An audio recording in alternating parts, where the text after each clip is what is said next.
दूसरे भाग में हम जानेंगे कि राजा ने साधुओं के सवाल का उत्तर क्या दिया।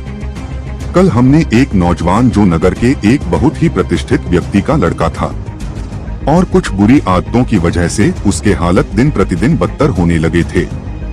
अब आगे उसकी दौलत दिन ब दिन बहुत तेजी के साथ कम होने लगी और फिर एक दिन ऐसा आया कि वह पूरी तरह कंगाल हो गया। जो मित्र सगे संबंधी का भी उसका सम्मान करते थे, आज वही उसका मजाक उड़ाते हैं।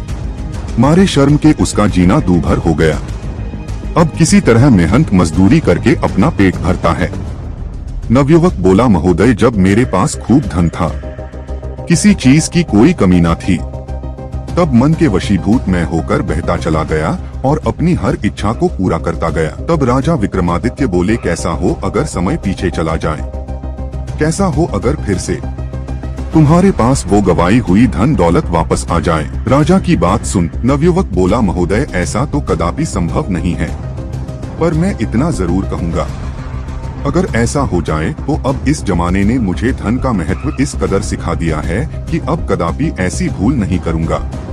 उस नौजवान का मलाल देख राजा विक्रमादित्य ने उसे अपना परिचय दिया और उसे जितना धन उसके पिता की मृत्यु उपरांत मिला था उतना ही धन फिर से दे दिया और उसे किसी अच्छी जगह निवेश करने की सलाह दी। समय बीतने लगा। 6 माह का समय अब पूरा होने को आया था।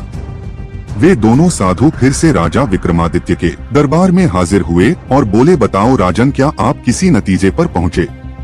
दोनों साधुओं की बात सुन राजा विक्रमादित्य बिना कुछ कहे सुने उन दोनों को अपने साथ उस नवयुवक के पास ले गए। नवयुवक अब पूरी तरह बदल चुका था। उसने सिर्फ 6 माह के अंदर ही व्यापार में काफी तरक्की हासिल कर ली थी। राजा विक्रमादित्य और साधुओं को आया देख नवयुवक ने बड़े सम्मान के साथ उनका आदर सम्मान किया। असमंजस में फंसे साधुओं की समझ में कुछ नहीं आ रहा था। उनका आशय समझ राजा विक्रमादित्य ने उन दोनों साधुओं को उस नवयुवक की पूरी व्यथा सुनाई और बोले, हे ऋषिवर, ज्ञान और मन में से ज्ञान का स्थान ऊंचा है।